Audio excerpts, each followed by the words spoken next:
اور اگر وہ مرد یا عورت جس کی یہ میراث ہے اس کے والدین یا اولاد نہیں لے لیکن اس کی میت کا ایک بھائی بہن ہے تو دونوں میں سے ہر ایک کا 1/6 حصہ ہے. پس اگر اس سے زیادہ ہوں تو 1/3 میں سب شریک ہوں گے. اس وصیت کے بعد جو ہو چکی ہو یا قرض کے بعد بس شرط یہ کہ اوروں کا نقصان نہ ہو. یہ اللہ کا حکم ہے اور اللہ جاننے والا ہے اور یہ اللہ کی قائم کی ہوئی حدیں ہیں. ایک صحابی سعد ابن ربی رضی اللہ تعالیٰ عنہ جنگ احد میں شہید ہو گئے. ان کی 2 بیٹیاں تھیں. تو زمانہ جاہلیت میں عورتوں کو وراثت نہیں دی جاتی تھی، کانسیپٹ نہیں تھا، کیونکہ ان کو لگتا تھا کمزور ہیں، یہ قبیلوں کی حفاظت نہیں کر سکیں گی، آگے یہ لے کے کچھ نہیں چل سکتی. تو ان کے چچا نے ان کی ساری جائیداد پہ قبضہ کر لیا. تو جو صحابی تو ان کی بیوہ اپنی بیٹیوں کو لے کے آپ صلی اللہ علیہ وسلم کے پاس گئی. آپ صلی اللہ علیہ وسلم نے سنا اور خاموش رہے. اتنے میں جبرائیل علیہ السلام وہی لے کر آئے. وہ یہی 2 آیات تھیں. اور پھر آپ صلی اللہ علیہ وسلم نے ان کے پورے خاندان کو سب کو بلا کر یہ فیصلہ کیا کہ کس طریقے سے وصیت کو بانٹا جائے گا، میراث کو بانٹا جائے گا. تو پھر آپ صلی اللہ علیہ وسلم نے ان کی بیوہ کو 1/8 حصہ دیا اور دونوں بیٹیوں کو 2/3 حصہ ملا. اور باقی جو چچا کو ملا وہ عصبہ کے طور پہ تھا. عصبہ کا لفظی مطلب ہے مضبوط کرنا، کہ کوئی اگر غریب ہے کچھ تو اس کو معاشی طور پہ بھی مضبوط کر دیں. اصطلاحی معنی اس کی یہ ہیں کہ میت کے وہ قریبی رشتہ دار جن کے حصے متعین نہیں ہیں بلکہ بچا ہوا ترکہ لیتے ہیں، تو یہ اس کو بھی کہا جاتا ہے. اور ہمارے معاشرے میں بیٹیوں کا بھی حق مارا جاتا ہے، کبھی وارثوں کا بھی حق مارا جاتا ہے. جائیداد تو بٹور لیتے ہیں لیکن اللہ کے مجرم بھی بن جاتے ہیں.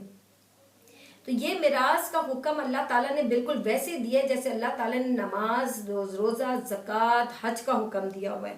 لہٰذا آپ اس کو پیچھے نہیں کر سکتے ہیں.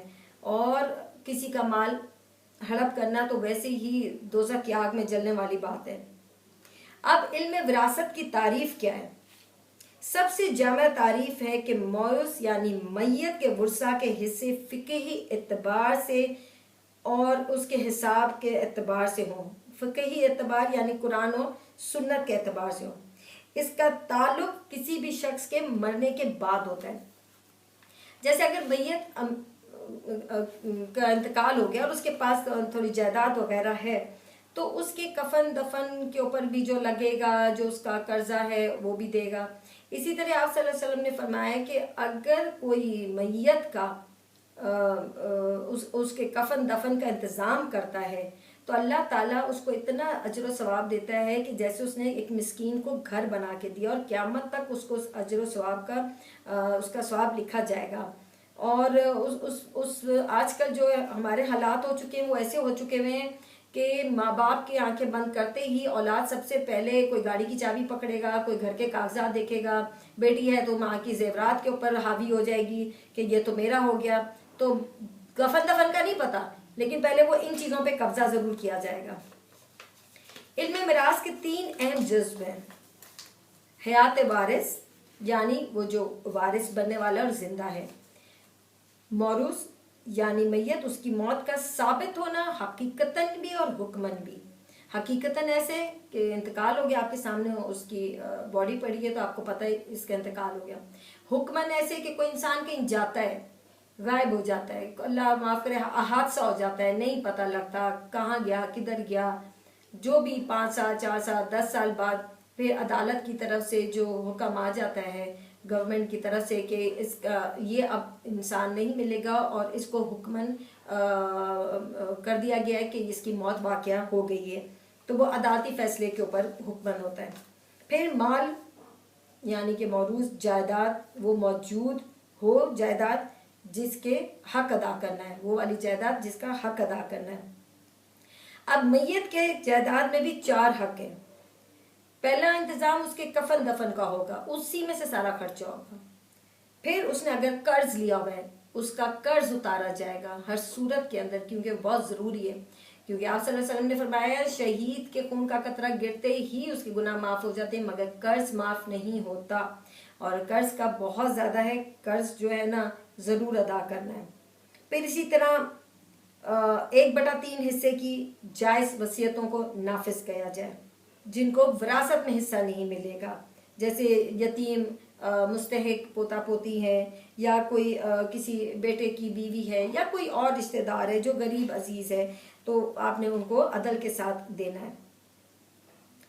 پھر باقی ساز و سامان اور جائیداد کو بھی شریعت کے مطابق ورثہ میں تقسیم کیا جائے گا۔ ساز و سامان کا مطلب یہ کہ اگر اس کے گھر میں سمجھے 2 گاڑیاں کھڑی ہیں، اس کو بھی تقسیم کیا جائے گا۔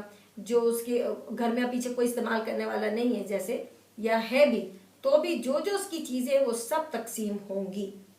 پھر اگر اس کے ذمے کوئی زکوٰۃ ہے یا کوئی منت ہے، وہ پوری کرنی ہے۔ اگر اس نے زکوٰۃ دینی تھی، وہ زکوٰۃ بھی آپ اس میں سے دیں گے۔ اس کی منت کوئی ہے، اس کو بھی پورا کریں گے، اس کے قرضے کو اتاریں گے۔ میں نے آپ کو پہلے کہا، آپ صلی اللہ علیہ وسلم اس انسان کی نماز جنازہ نہیں پڑھاتے تھے جس کے اوپر قرضہ ہوتا تھا۔ پھر یا تو خود وہ قرضہ اتارتے تھے یا کسی اور سے کہتے تھے۔ اور پھر جب بیت المال کا حساب کتاب شروع ہو گیا تو پھر آپ صلی اللہ علیہ وسلم اگر کسی مرنے والے کے اوپر قرضہ ہوتا تھا تو بیت المال سے ادا کیا کرتے تھے۔ اسی طرح میت نے اگر روزے رکھنے تھے، نہیں رکھ پائے، انتقال ہو گیا، تو اس کے روزوں کا فدیہ جو ہے وہ بھی آپ دیں گے، وہ بھی دینا بہت ضروری ہے۔ اس کی زکوٰۃ کا، اس کی کوئی منت کا، یہ سارے پیسے، اس کے قرض کا۔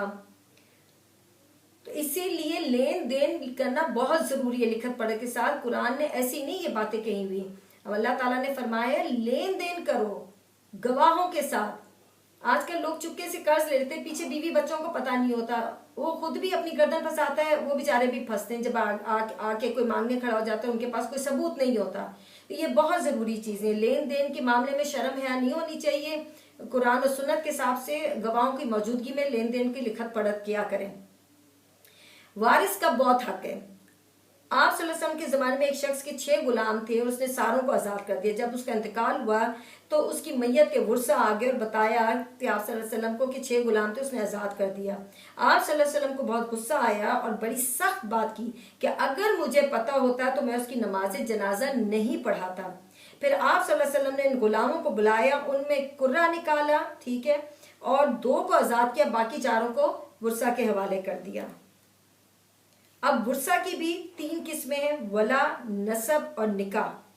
نسب باپ بیٹا بھائی وغیرہ، ٹھیک ہے، نسبی تعلق ہے۔ نکاح، جب نکاح ہو جائے تو یہ نکاح دونوں کے ایک دوسرے کے وارث بننے کا حق بن جاتا ہے۔ اگر رخصتی بھی نہ ہوئی ہو، ازدواجی تعلقات بھی نہ بنے ہو، لیکن دونوں میں سے ایک فوت ہو جائے تو وہ ایک دوسرے کے وارث بنتے ہیں۔ ولا، غلام اور لونڈیاں مال شمار ہوتے تھے، تو میت کا مال غلام ہوتا تھا، لیکن یہ اب نہیں ہوتا، اس لیے اس کی اتنی کوئی اہمیت نہیں۔ اب وراثت میں کچھ رکاوٹیں بھی ہیں جن کی وجہ سے ایک دوسرے کا کوئی وارث نہیں بن سکتا۔ کیسے؟ رق، معنی غلامی، غلام کو بیچ دینا، وہی بات کہ وہ اب نہیں ہوتا، پہلے یہ حساب کتاب ہوتا تھا کہ اگر آپ نے کسی کو اپنا غلام دے دیا اور پھر جب آپ کا انتقال غلام کو کوئی بیچ دیتا تھا تو وہ اس کا پیسہ پہلے والے مالک کو آ جاتا تھا۔ پھر قتل، اگر کوئی شخص اپنے موروث کو قتل کر دے، اپنے باپ کو قتل کر دے یا باپ بیٹے کو قتل کر دے تو دونوں ایک دوسرے کے وارث نہیں بنیں گے۔ اب اس میں بھی ہے قتل 2 طرح کے، ایک ہے جو خطا کے ساتھ ہے، ٹھیک ہے، اور دوسرا ہے عمدن۔ عمدن وہ ہے جو آپ نے کیا خود سے، تو پھر تو آپ بالکل فارغ ہو گئے۔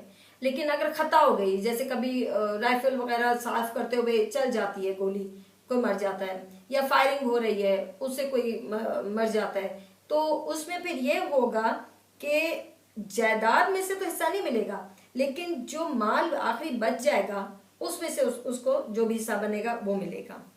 اسی طرح رکاوٹ، اختلاف دین میں جب دین جدا جدا ہو، یعنی کہ مسلمان کافر کا اور کافر مسلمان کا وارث نہیں بنے گا۔ اگر ایک آدمی نے انسان قبول کر لیا اور اس کا بیٹا قبول نہ کرے تو باپ کے مرنے کے بعد بیٹا وارث نہیں ہوگا۔ اسی طرح اگر بیٹا اسلام قبول کر لے اور والد نہ کرے اور بیٹے کے مرنے کے بعد پھر والد کا کوئی اس میں حصہ نہیں ہوگا۔ اب ان رکاوٹوں کے بعد وراثت کیسے تقسیم ہوگی یہ انشاءاللہ میں آپ کو آگے بتاؤں گی ڈیٹیل کے اندر۔ اپنا خیال رکھیں اور خوش رہیں اور خوش رکھیں۔ السلام علیکم ورحمۃ اللہ وبرکاتہ۔